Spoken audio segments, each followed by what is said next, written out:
There we are. All right. So just want to introduce today's speakers again. We've got Jamie McLaughlin and Mike Kasperzak. We just had Mike start us off with the land acknowledgement. They will be further elaborating on that. Why bother with land acknowledgement and introduction? And then we also have our scholarship team here, CCA of WA. We've got Carol Jack, scholarships manager, Skylar Smith, scholarships coordinator, and Carmen Pera, another scholarships coordinator here. And they will be talking about all things scholarships today. So welcome. And again, I will hand it off to you, Mike and Jamie. Awesome. Just give me a quick second to switch screens.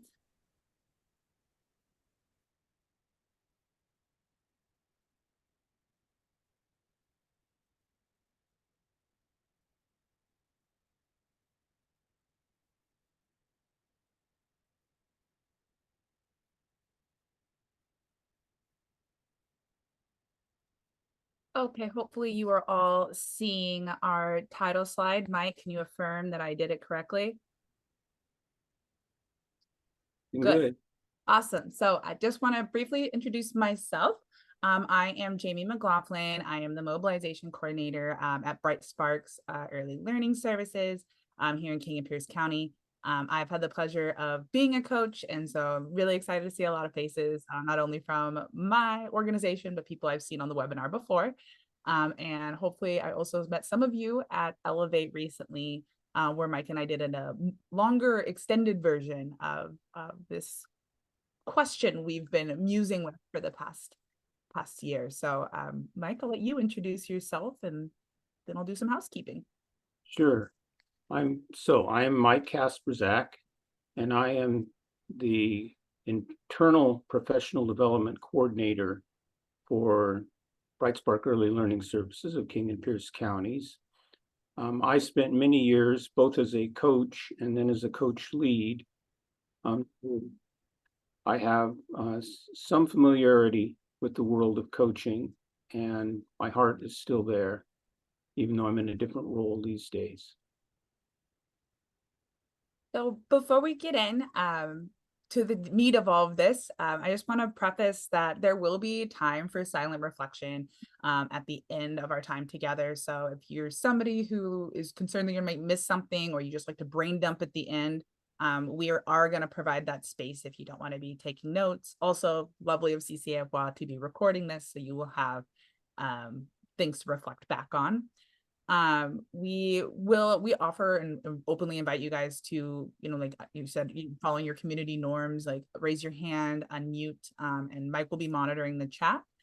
We will answer as many questions as possible live, and if there's anything that we need to table just to do further research and explore with you, we just don't have enough time for, we're happy to follow up. So please feel free to keep your questions and stay engaged with just listening ears, because realistically, this is where Mike and I started this process with another group of people at Bright Sparks Early Learning, several other collaborators, with the question of why should we even do this, and how, if we are going to do it, is a respectful and authentic and genuine way of acknowledging the land, acknowledging the loss, as well as continuing to build in the spirit of growth. And I know one thing Mike and I are talking about is this has been a continuous learning journey for both of us. So any question is welcome and hoped for.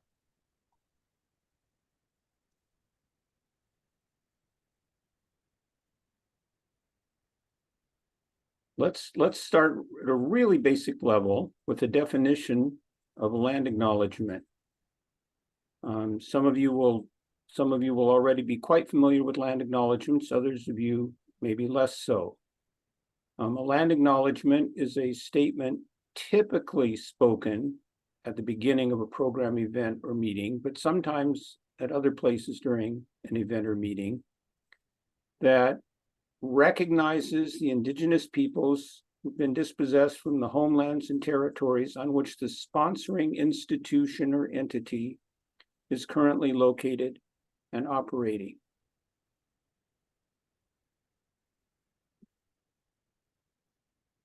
That's basic enough to cover everything that we're going to be talking about today.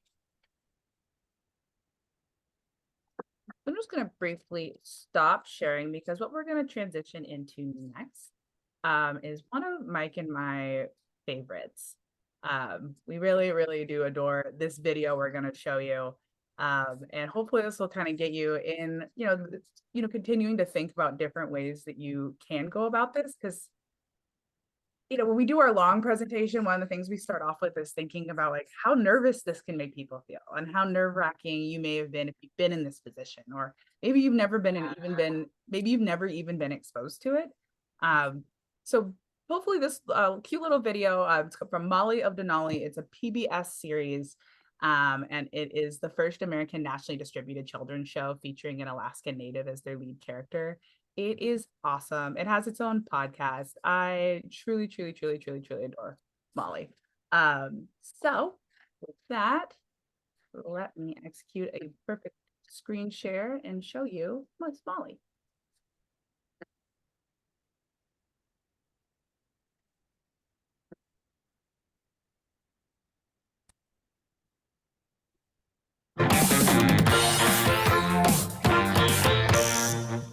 Hey everyone, Molly here to answer your questions about life in Alaska.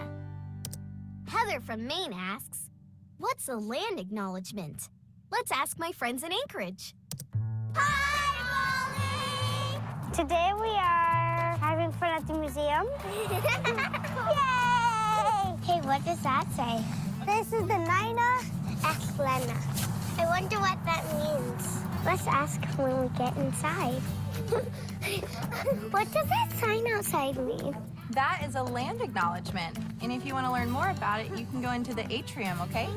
Thank you. You're welcome.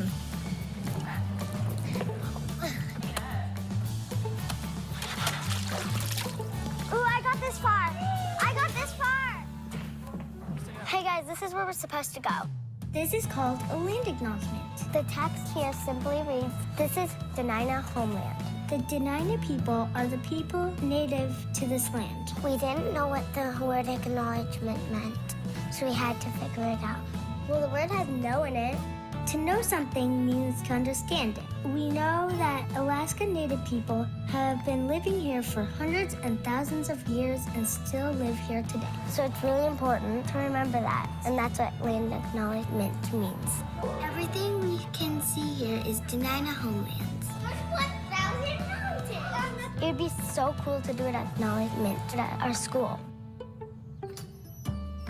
We decided to say a land acknowledgement to our school so everyone can know about the Dena'ina people. Today we are going to read a land acknowledgement. We acknowledge that our school is built on the homelands of Dena'ina people. We thank them for their care for the land, water, plants, and animals. Good job! Bye, Molly. Masi Chu, thanks for asking and see you next time.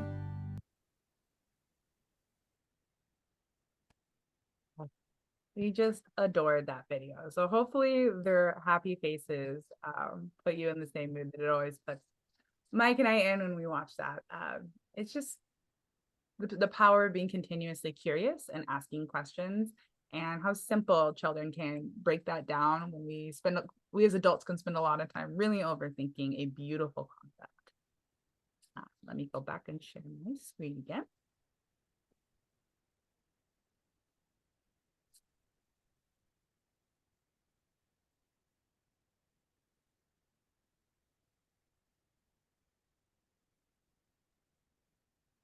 So one thing that we want to, like, if we tried to preface in this training is Mike and I are, one, definitely not Native. We do not have all the answers. We are not experts. We do not have a doctorate in this field. We are people who asked a question and came together to really try and come up with what we felt like is a way to challenge ourselves, but and our peers to continuously think about this process and how we can engage and educate. So just putting our cards all out on the table, we believe that land acknowledgements are not an end in and of themselves. They're a place to jump off from. They're a place to start a larger and more ongoing process of education, advocacy, and action. Another thing that we believe, and this is something that is affirmed resoundingly over and over again by Native and Indigenous folks who've been paying attention to land acknowledgements as they're being done now, is that performative and perfunctory land acknowledgements are at best a waste of time, and at worst can even cause harm. And finally, really, we change ours all the time. There is no such thing as a perfect land acknowledgement, but thoughtful ones can positively impact those who create and share them, as well as those who receive them.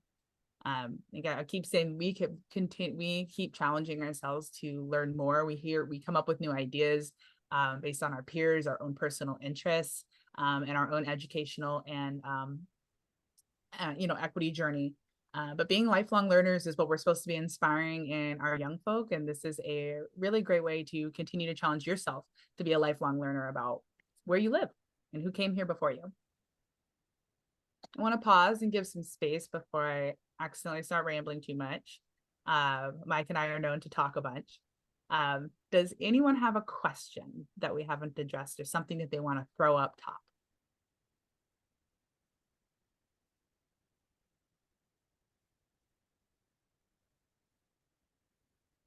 Okay, well, please feel free to jump in if something does pop up for you. And if you're a processor, like I said, we're totally available afterwards.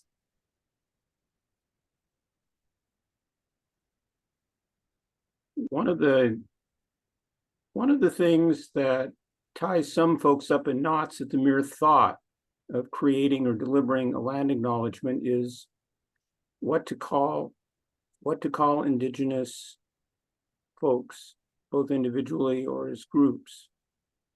And I'd like to share with you this quote from the very beginning of a marvelous book called Project 562 that Matika Wilbur, who's Swinomish and Tulalip, created over an almost 10-year period of time.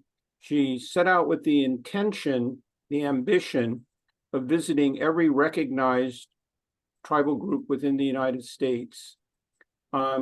Gave up on making it to every single one when she eventually realized that she might have to spend most of her life in Alaska trying to get to some of the remoter villages, but did visit a substantial number, and along the way collected stories and magnificent photographs of Indigenous individuals from around the country. This is what she says. People use different names for their tribal nations. They're not always the official names, and sometimes the same tribe is referred to in several different ways. This is okay because identity is complicated, and I felt that it was important to identify people and places as they identify themselves and not according to federal classifications. Furthermore, I toggle between the terms Native, Indian, and Indigenous, because this is how we commonly classify ourselves, identity politics aside. For Jamie and me, our takeaway from this is refer to Indigenous individuals and Indigenous communities in a manner that they refer to themselves, and that's good enough.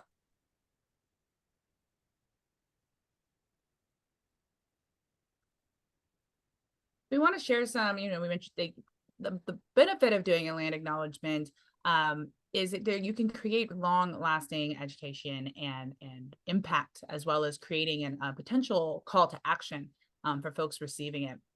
I'm going to include a quote from Angela Mooney D'Arcy. She's the executive director of Sacred Places Institute for Indigenous Peoples, and she is a Juano band of the Mission Indians in the Akamekan Nation.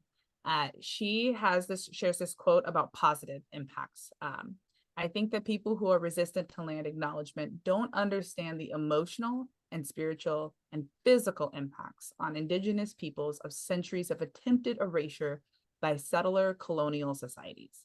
And so, in that sense, this very simple practice of acknowledgement, when implemented thoroughly and consistently, can have a tremendous impact upon people or peoples whom settler colonial society has attempted to erase in mind, body, and spirit for centuries. I think something really special about this quote is the invitation for all to really to come out to release themselves from the settler colonial society by practice through this practice. And I think it's a really enriching quote.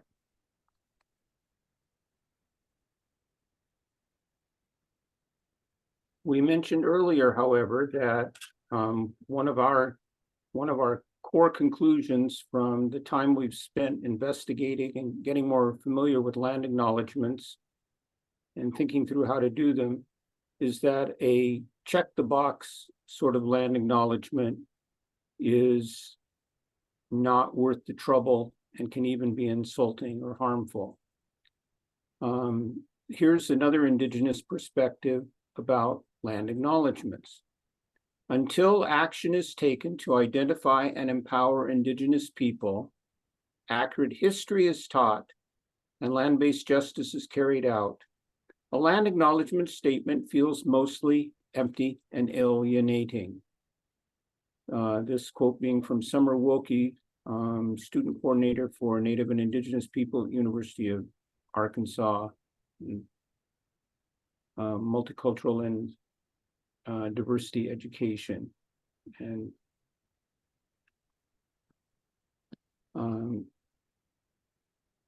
so I want to acknowledge that there are an enormous range of opinions amongst Indigenous folks in the United States, Canada, and elsewhere as to the what makes for vitality or invalidity of particular land acknowledgements.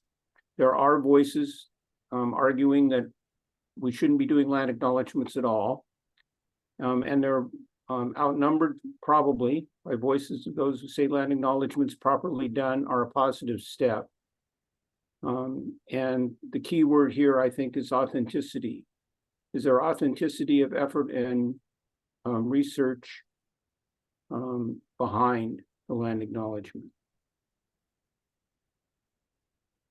Absolutely. So we're going to break down a few things that what we've come to find are not best practice in creating land acknowledgements.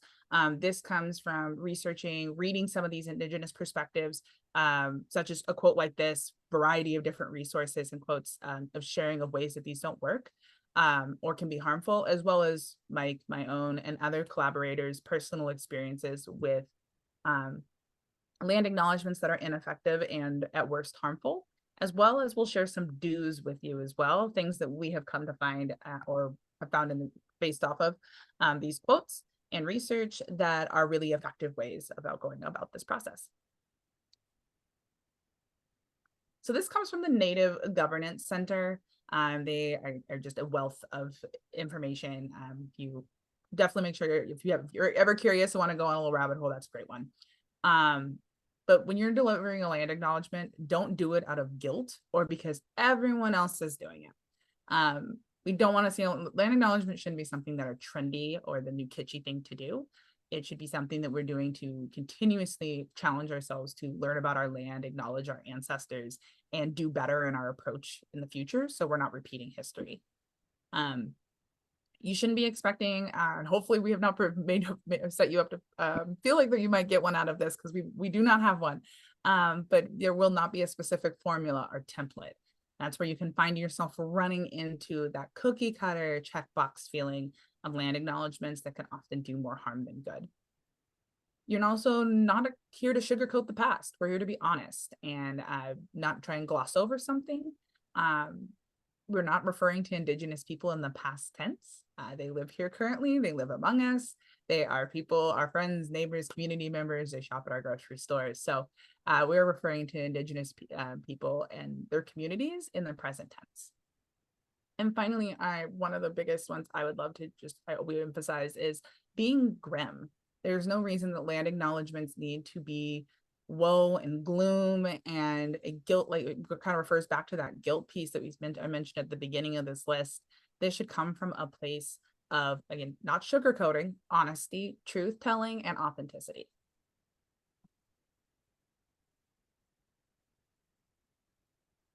Now we have our do this list. These are some tips from Anton Troyer, professor of Ojibwe at Bemidji State University. The first one is make your acknowledgement local to the place you live and work, and specific to tribes or nations in your area.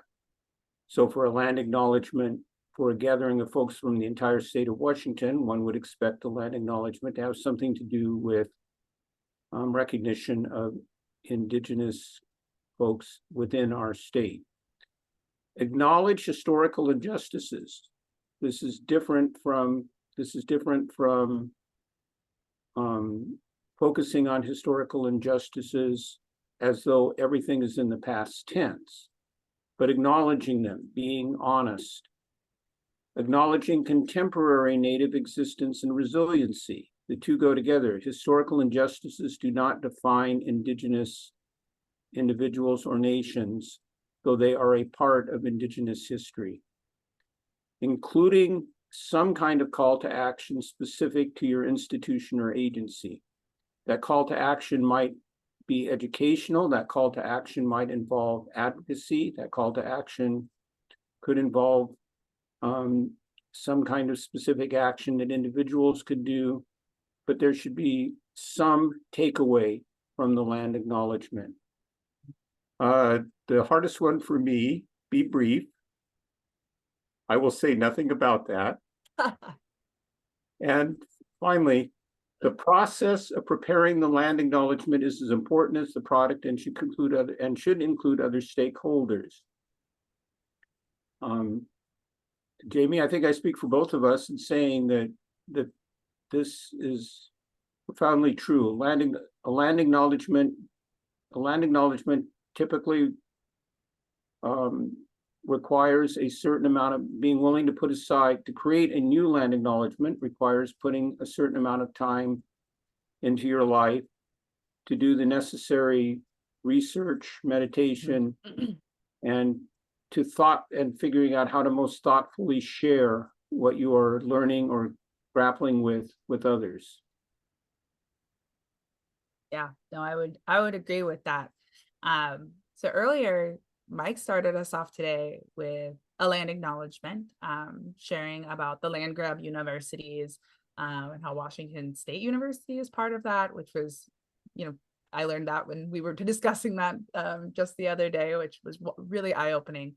And I'm also going to share a land acknowledgement in just a moment because we want to preface that there's no right way to go about this. They're very individual. There's lots of wrong ways and places you can lead yourself down a hole that you don't want to be in. And causing undue harm. And I don't believe anybody here, I think it was said earlier in a meeting we were in, Mike, people will just wake up and cause a wish to cause harm. So please be gracious to yourself. But when you're speaking on something that you passionately care about and able to bring that into your land acknowledgement, you're hopefully opening people's eyes and giving them a chance to engage with you and engage with their community and land. So I will share briefly my land acknowledgement that is much different than Mike's. So as I mentioned, I am the mobilization coordinator at Bright Spark. So what that means is my universe entirely revolves around advocacy. And right now we are in the final throes of legislative session.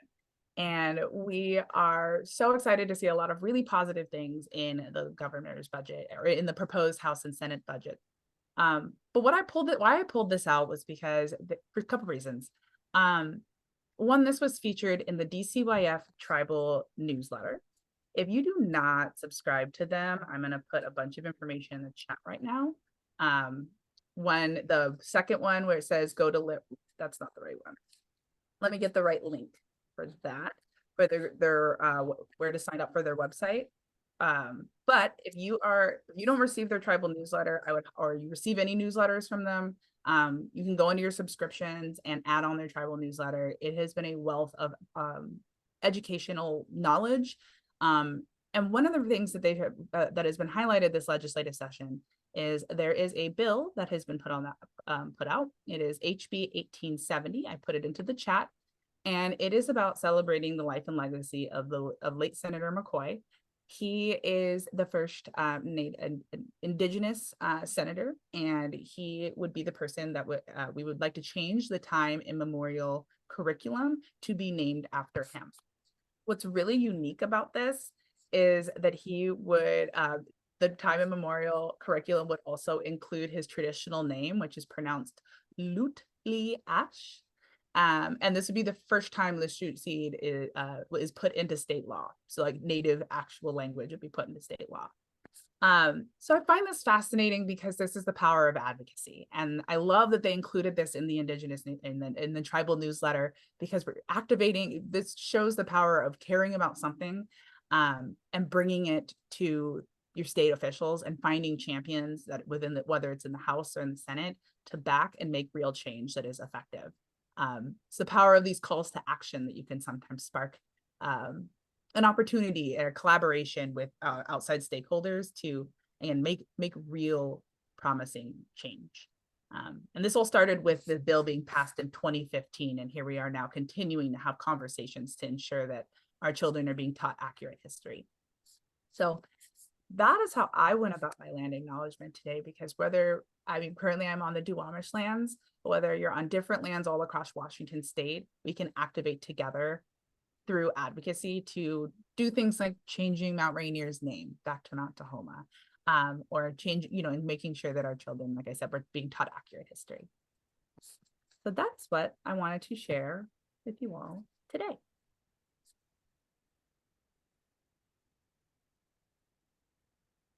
So as promised in the beginning, we wanted to give you guys some time for silent reflection, because this is a lot to kind of process, and feelings and reactions, and I always like to kind of process after I take in a lot of information, whether it's by writing, doodling, just kind of brain dumping out my notes. So gave you some prompts. Hopefully you'll consider them, or do your own prompts, but we thoughtfully thought these might help guide your thought process along. I'll mute myself and give you guys maybe till like 2:42 to do a little silent reflection.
Everyone. We just want to say huge thank you to everyone at CCA of WA for inviting Mike and I here. For all of you for listening and being so engaged, we appreciate it. Please feel free to follow up with us if you have any additional questions or if anything comes up for you at any point. Anything you'd like to add, Mike? I'd like to also emphasize thank you. It's a pleasure to have the chance to be with you for a while today, sharing about land acknowledgements and what's behind them.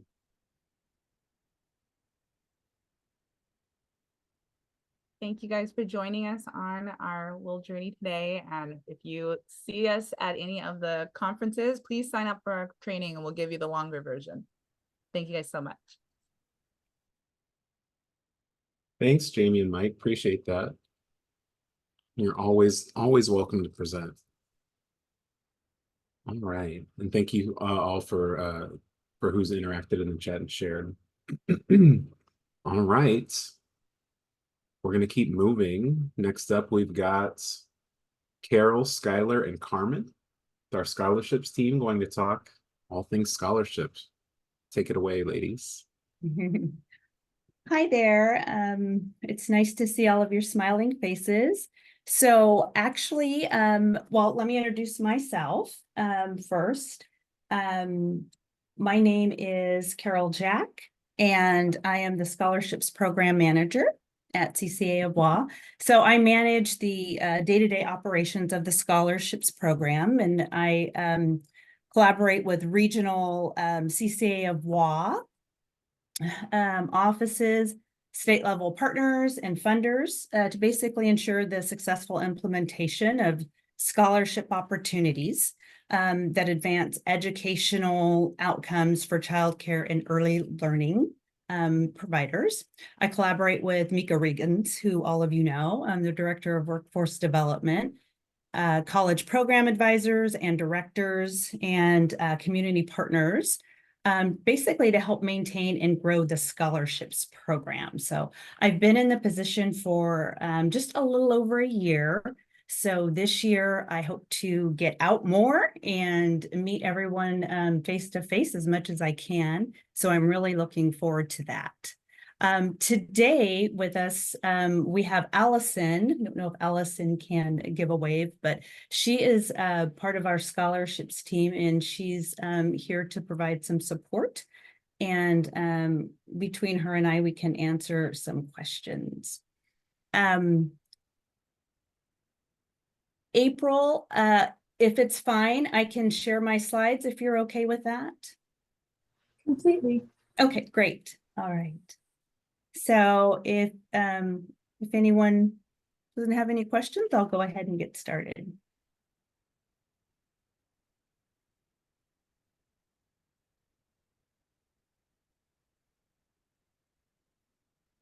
Right.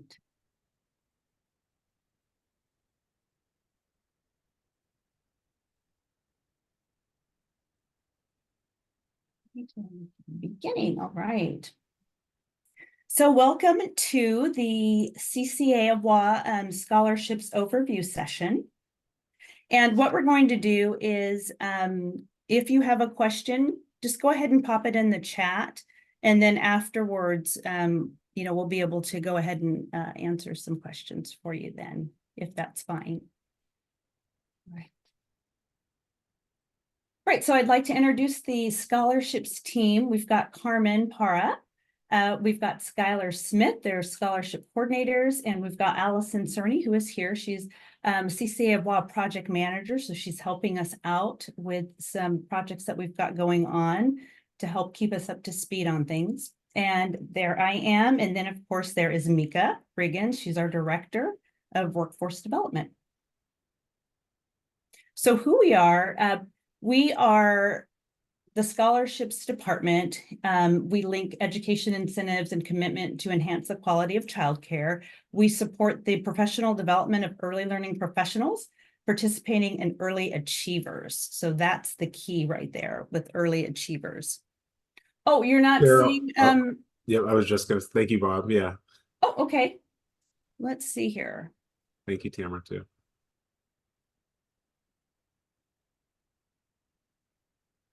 Okay, are you seeing the screen? Yes, thank you, Carol. We can see now. Okay, of who we are. Okay. Well, I'd like to go back and just show you the faces of our team. There's Carmen, Skylar, and Allison who's here. And then, of course, me and Mika. All right. So I went over who we are. And so our funding for our BA Pathway scholarships are provided by the Washington State Department of Children, Youth, and Families, DCYF.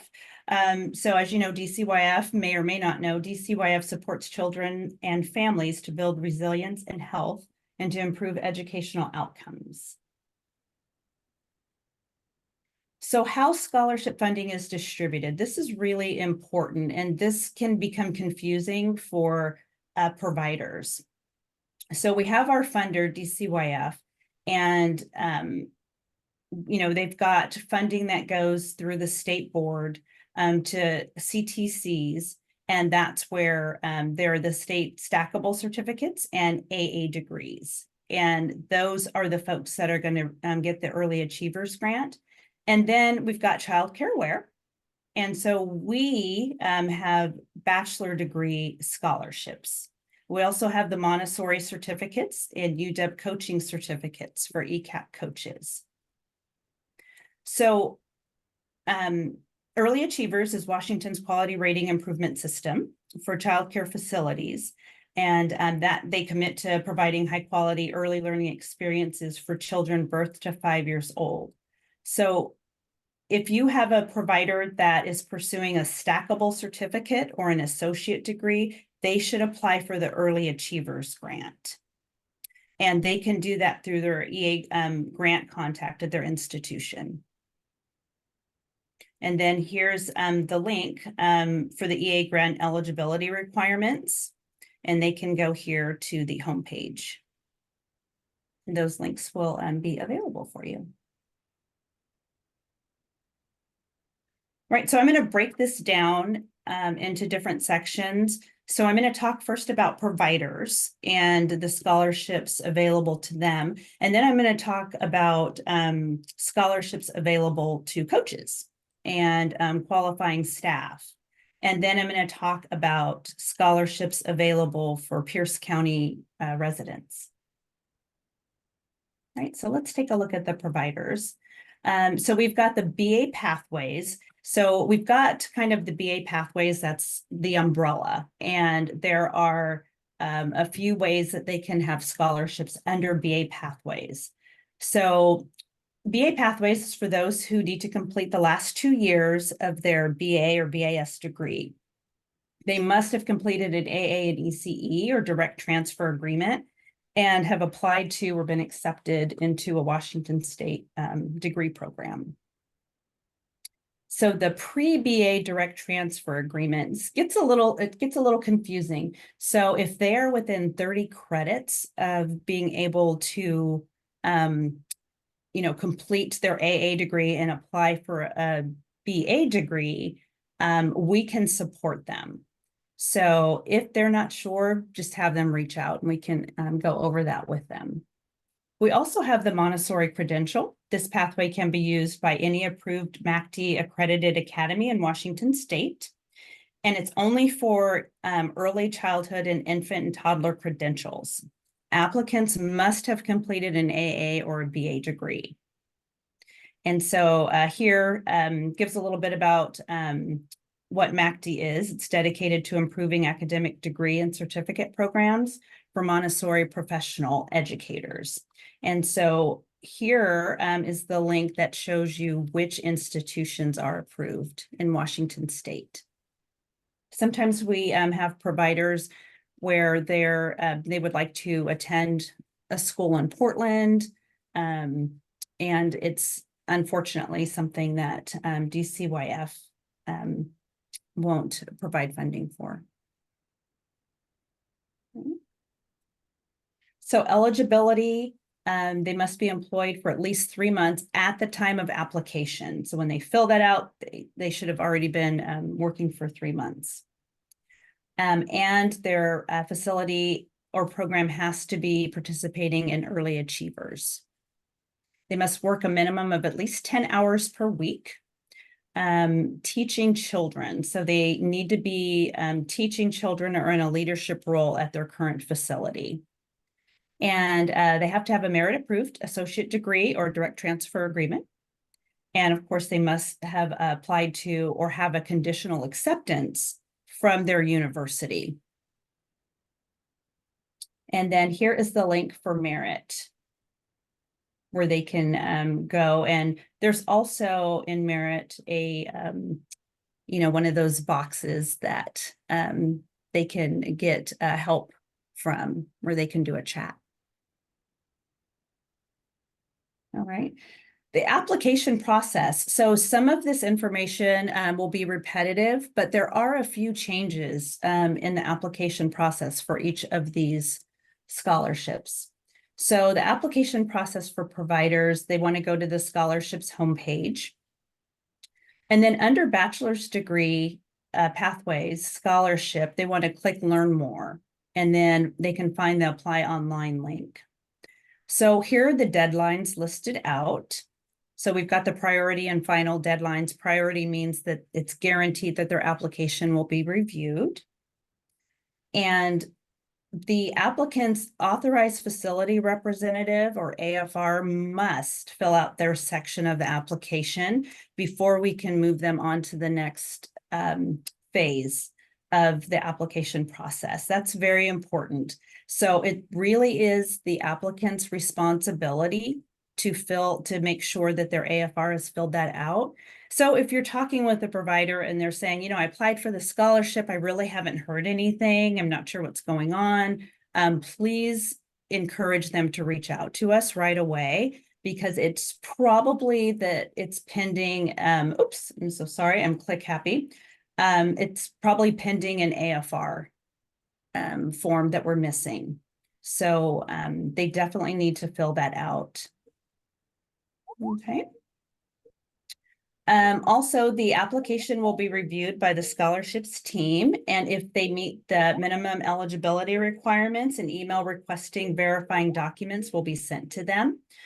These documents are a letter of acceptance to their Washington State institution and BA program, unofficial transcripts from all previous colleges attended, their financial aid award letter if applicable. And then once all the required documents are received, the applicant can be awarded a scholarship. So what happens is sometimes an applicant will fill out the application and they think that that's it, or they receive an email saying, please send us these documents. And they think once they've sent the documents in that they're done. So if you can just remind them, once they're not, they don't have a scholarship until they actually have a contract in hand. Okay, and then this here, just keep reminding them that. All right, and then here are their contract requirements. Just doing the new scholar orientation, the academic advising form, just making sure that these action items are completed each term. And these are listed out on their contracts.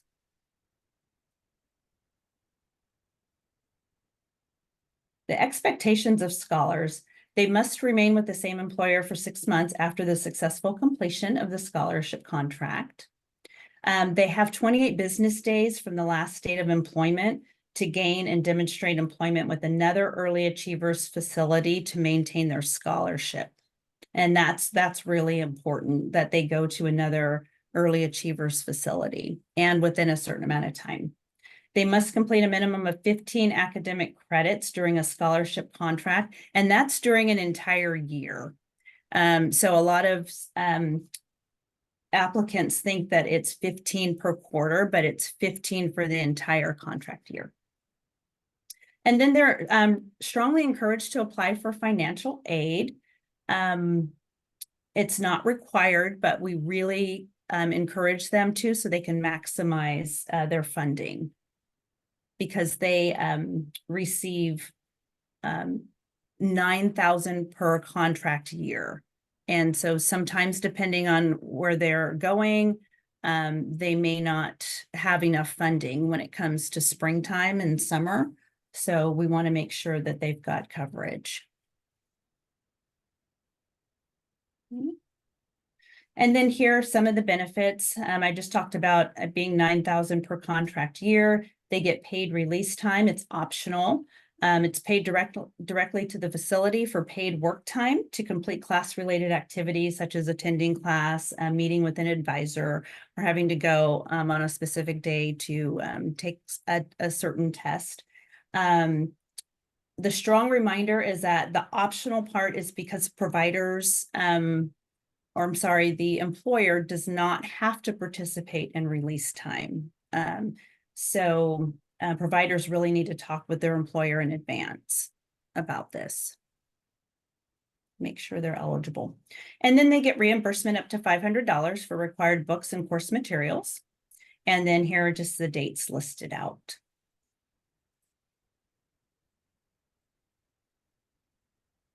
And now we'll talk about scholarships for coaches and staff in qualifying roles.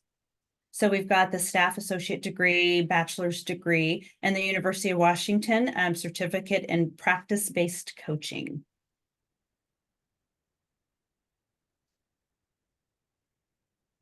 And I don't know if anyone is putting questions in the chat, but please do.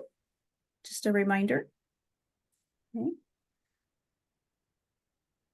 So the eligibility requirements, they must be employed as an ECAP Early Achievers coach or as a staff in a qualifying role who carry a caseload.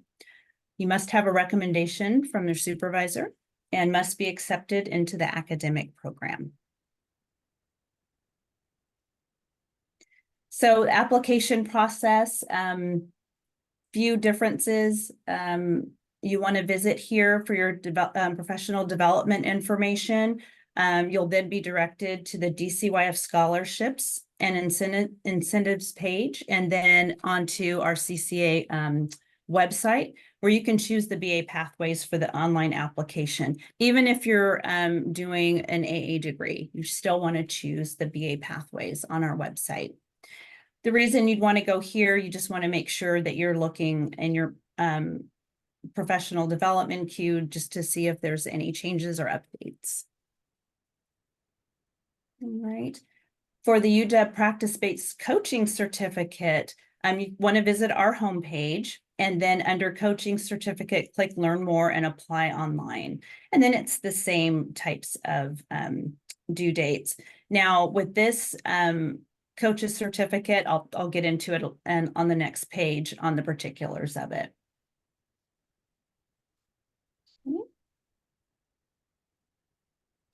So with the coaching certificate, it's the only accredited pathway and is the University of Washington certificate in practice-based coaching.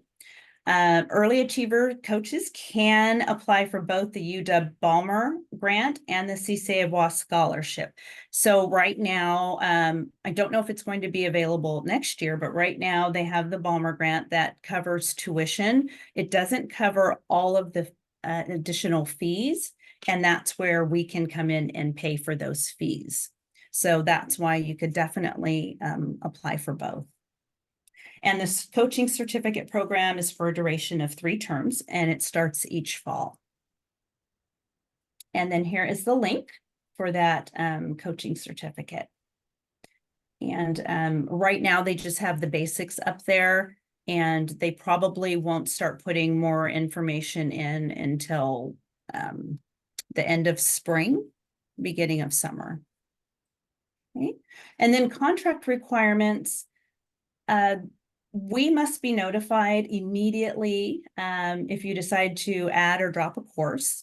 You're expected, of course, to complete all of your assigned coursework, successfully pass each course, maintain the required GPA set by your institution, and then follow your institution's guidelines, for registration, dropping courses before the set deadlines, and just student conduct, all of those requirements that they have.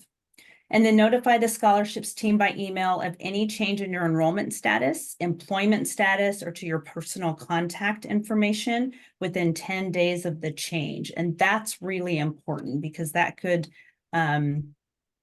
impact funding. And, we want to make sure to stay ahead of that so we can assist you. And then a financial aid award letter needs to be submitted, and the form should list award amount for each term. So that's if you are awarded, if you have that. And then scholars must complete the end of contract survey. This is very important because without that, we cannot move you on to another contract. So we have to have, this is a contract requirement. So we have to have that in. And this survey is really important because we want to hear from you. We want to hear how things are going, what improvements we can make, what your struggles are, what barriers, you're running into. So we can then go to DCYF and see if some of those barriers can be eliminated. And then here's some helpful links. So we've got our scholarships homepage. We've got the guidelines in English and Spanish.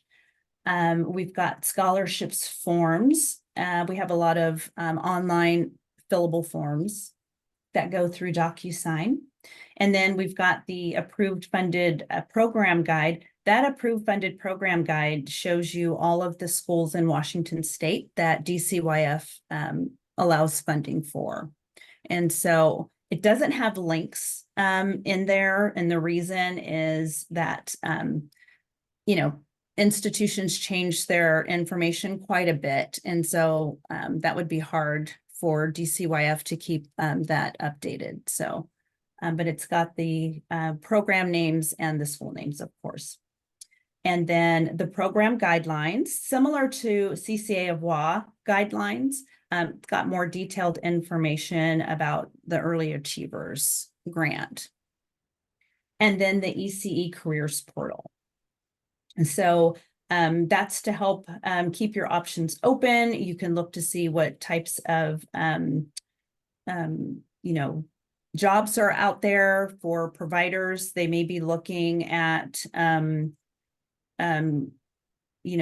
can I become a mental health consultant, or they may have questions. So you can direct them here to look. And so just a reminder that CCA of WA scholarship applicants must work at a program participating in Early Achievers. All applicants must meet the criteria in the following tables for employment to be eligible for DCYF scholarship funding. So here are the qualifying roles, and it tells you the available scholarships, and then the support roles and our scholarship. Now I'm going to talk about scholarships for Pierce County providers. So we've got certificates available, associate degrees, and bachelor's degrees. So if you have a provider asking about that, if they've heard about this scholarship, just remind them that this funding ends December 31st, 2024. So they would have to get, their schooling in before this date. So the Pierce County Human Services, or PCHS scholarship, the purpose of this work is to increase the quality of the early learning workforce in Pierce County by providing academic support to early learning professionals who want to increase their knowledge and skill through higher education. So I'm going to go over the benefits. They're a little bit different, and the requirements are a little different. So for PCHS, they must live or work in Pierce County. They can live in surrounding counties if working in Pierce County. They can attend an early childhood education program in another county if they live or work in Pierce County. And students must be pursuing an early childhood education program at a college in Washington State. Now down here, providers can pursue a business certificate or business degree if they are director or owner of a facility. And then the application process, pretty much the same. They just need to go down and click under Pierce County Human Services to learn more. Now with them, their verifying documents are a little different. They need their verification of enrollment in their program, which can be an acceptance letter or their current class schedule, the unofficial transcripts from all previous colleges, documentation that verifies their Pierce County living or working address. And then if they are working, because they do not have to be working on this scholarship. If they are working, we need a letter of recommendation from their employer. Okay. And the same, just remind them that submission of an application does not guarantee a scholarship award status. Okay. And then their contract requirements, they're pretty much the same, notifying the scholarships team, making sure that they keep up with their coursework and they pass their classes successfully. And they follow all of their institution's guidelines for registration and dropping courses before the deadline dates. Each action item to complete each term, their student schedule and tuition costs must be submitted, and their transcript or with their grades need to be submitted. Right, their benefits, they get paid tuition and fees. There's no cap on that. They get a books and materials stipend each quarter. They get paid release time. They get tutors and academic support costs reimbursed, and they get a student teaching stipend. So with that, for all of our scholars, we offer quite a bit of support and guidance. In addition to them being able to call us and email us, we have monthly scholar check-ins, and that's both for DCYF scholars and PCHS scholars. We have a book a meeting with me link in our signature blocks. We have a scholarships external calendar and helpful visuals that help them stay on track. We have our guidelines available, both the CCA of WA and DCYF. We have online fillable forms for ease and submission. And then we've got site and college visits to answer questions and provide guidance. So once again, here's a link to our scholarship forms and the scholarships homepage. And of course, this is our email and main phone number that can be used to contact us. Right. So thank you all for listening. And if you have any questions, I can get those answered for you. I'm going to go ahead and stop sharing now.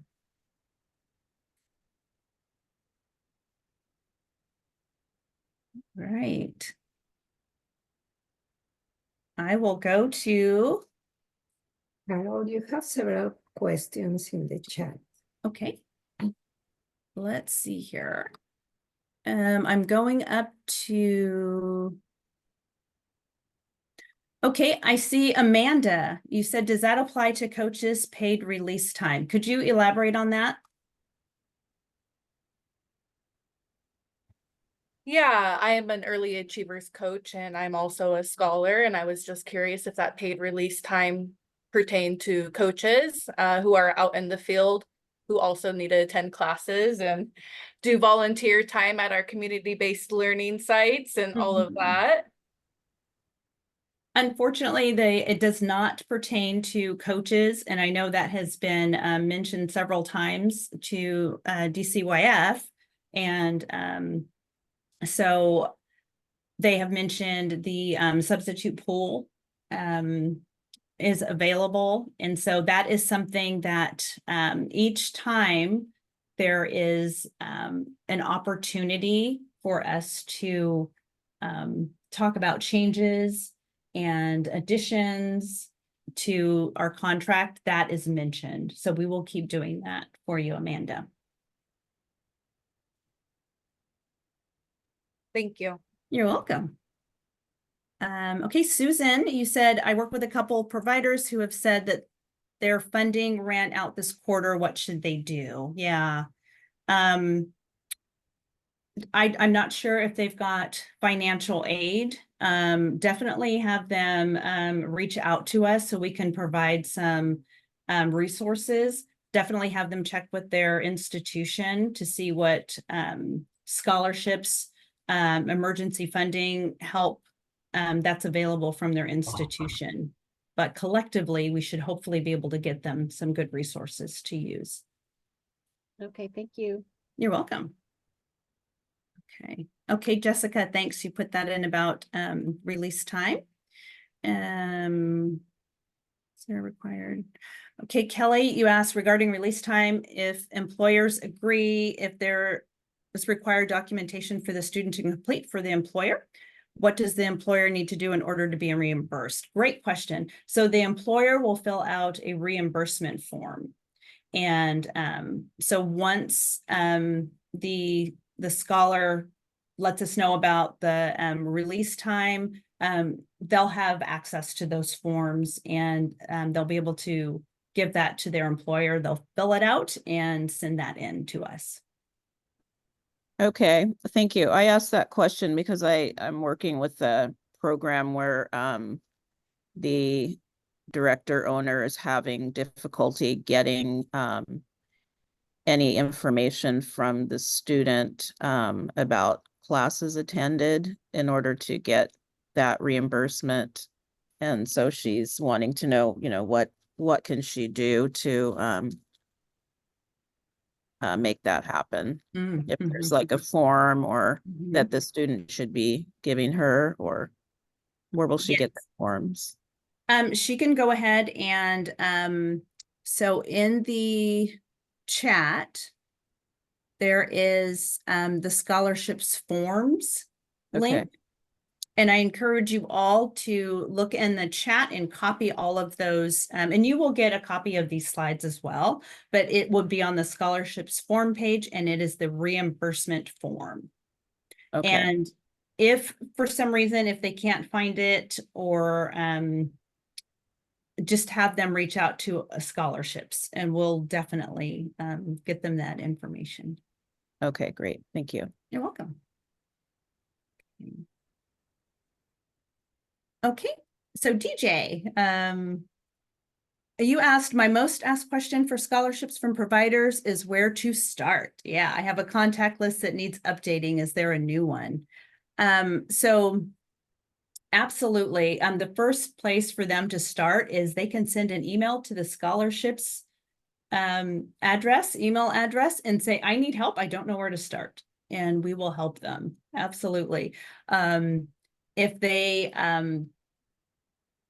want to get started, I mean, today, they definitely would look at an institution that they want to go to, find a program and get some information, look around. They may want to start with that ECE portals link to see what's available, what's out there. But they can certainly call, and we get calls like that quite a bit of, I just don't know where to begin. I just want to go to school, not sure where to start. We'll be able to help them. Right. And then, Carol, you have a person, Jessica has her hand. Oh, okay. Hi, I'm sorry. Carol. Thank you, Patty. No problem. I have a question. So I had a provider tell me last, I want to say it was in the spring, that she applied to Clark College, but she wasn't, or she was accepted, but she had to wait to start the program. And I'm not exactly sure if it was based on like them wanting her to start in the fall, or if it was on funding. Is there a limit on how many scholarships? Like, because I know Clark does online ECE classes, and a lot of providers are interested in that. So is there any limit on how many scholarships they can accept, or any details on that you know of? So you're asking specifically on if there is a limit to how many students like scholars Clark can, or CCA of WA? I think it was specifically for Clark, because I know like Centralia College used to have a lot of online classes. They're no longer offering that as much. And so it was specific to Clark. And I should have asked her in more depth, like what, why they asked her to wait. But I'm just curious, is there like a cap on how many scholars can be at a institution at one time? Or yeah, I'm just kind of curious. Sure.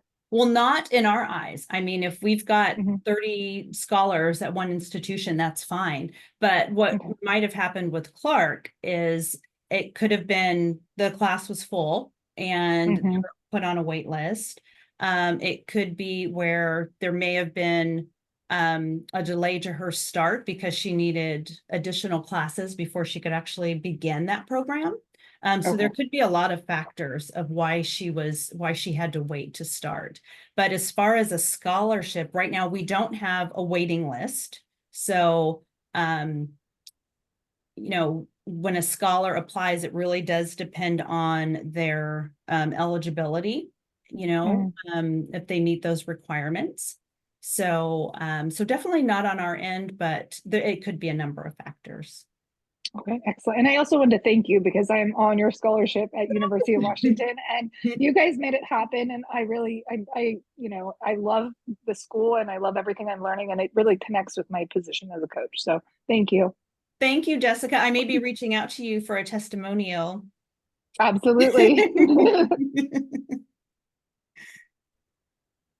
Righty. Let's see. Am I doing okay on time, Patty? Is this okay? Yes, you are. Okay, okay. Okay, thank you again, Jessica. Thank you, Stephanie, and Tamara.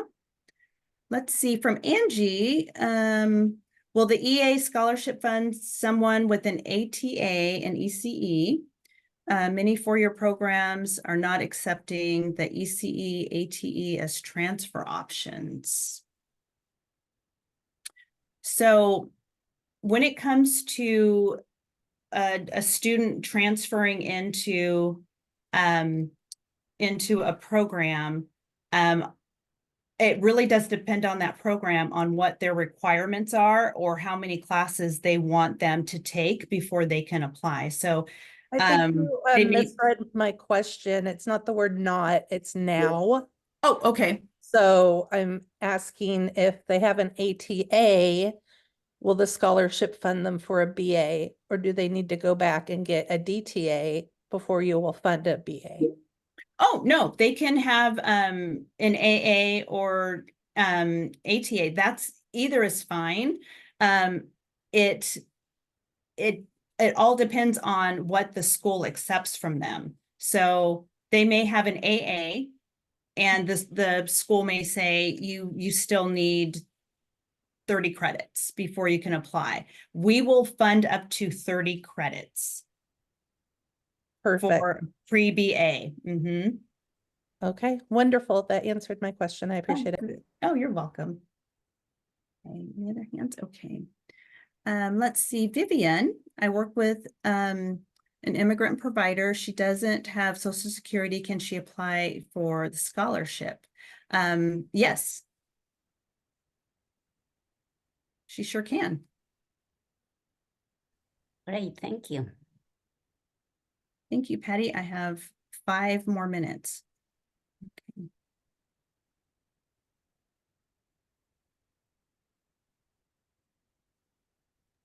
But I'll ask, and Jessica's asking, what is an ATA?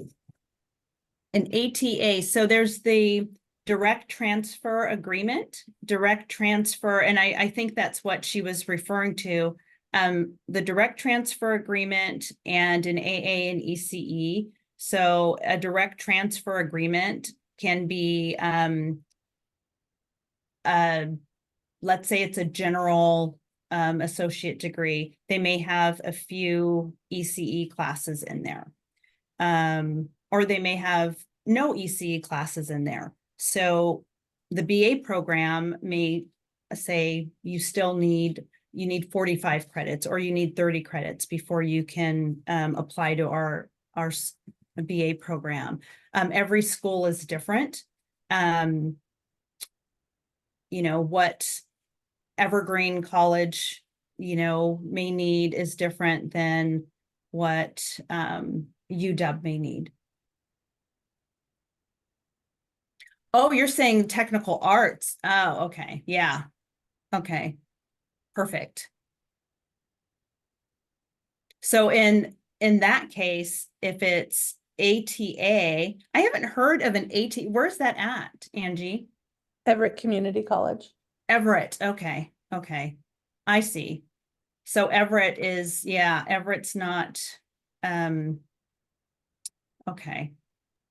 So for Everett, after the short Mm. certificate, students either need to make a veer towards earning a DTA or an ATA, and the Yeah. Early Achievers Grant can fund the ATA with ECE credits, but it Mhm. can't fund a DTA. And so there's kind of that was my question, is if they continue on with an ATA focusing on ECE credits, is there a pathway then forward for them to go on to a 4-year degree with a university program or college program that would accept the ATA, like Skagit, North Seattle, or Lake Washington? So Yeah, that really would depend on the institution. I would have to reach out and see, and I certainly can do that legwork.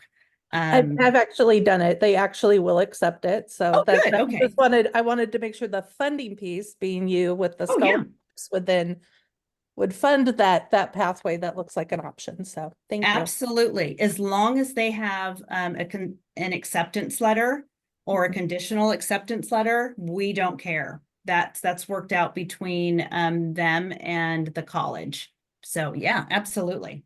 Thank you. AA, ATA, DTA, we're good.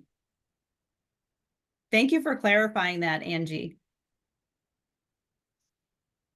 Right. Any other questions? That's a lot of information, I know. And I know I was going through it rather quickly.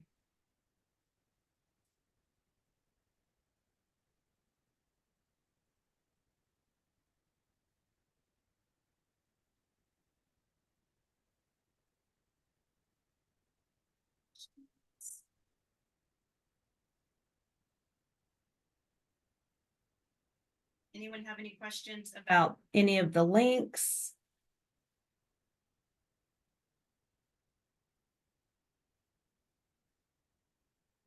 Any unusual question they've been asked by a provider?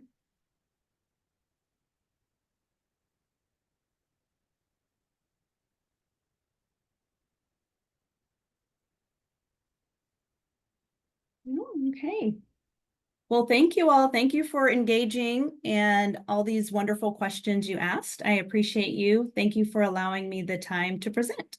I had one question. You get to ask every so often for those who have achieved it, will there be ever, or is there still ever talk of funding master's degrees? We get asked that a lot, and we are always asking. So we have a very long interest list for masters, those interested in pursuing a master's degree. So if you talk with a provider and that's what they're asking, tell them to please send us their information. They can just send an email and say, looking for a master's degree scholarship. And that's something that when we talk to DCYF, we let them know, look how many people are in need. And we definitely need, this master's degree scholarship with these requirements increasing. We need to have a master's level, providers out there, training up people, educating people. So please have them send their information our way. Same, Tamara. I mean, we push that all the time. I know they might be tired of hearing that, but we're going to keep talking about it. Definitely. Yes. I'm in agreement with you guys. Yeah, this is, I was one of the first coaches that got to be a participant of the BA program. Oh, wonderful. When it first started, because there was a couple of us that were pushing. So I got to be a part of the scholarship program when they were doing the AA part of it. Nice. Okay, when I had my family childcare. Mm-hmm. Then I left that right after I completed my degree and went right into coaching during the pilot years.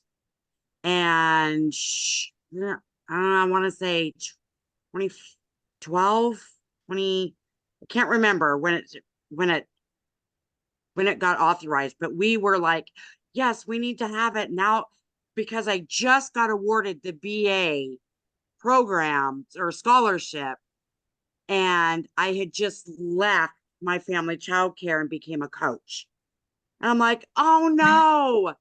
So I couldn't do it that year. I had to wait a year until it Oh. was developed. So now I've been waiting for the masters. We've been talking about it ever since. So Yeah, one yeah. day it will happen, guys. One day, yeah, and we'll just keep talking about it and keep pushing. Absolutely. I'm on your side. I'm pushing. Looking for. Oh, okay. So, Christine, yeah, just send your email. Just email us at scholarships. And we'll add you to the list. Absolutely. Oh, time is over. Thank you so much. Thank you, Patricia, for allowing me to present. Thank you. Thanks, everyone. Thank you, Carol. Thank you very much for being with us and give us all of that wonderful information. And I want to let you know that I'm one of the scholars. I obtained my bachelor's degree in early childhood education through North Seattle College, thanks to the scholarships. Thank you to Child Care Aware Washington scholarships. Thank you.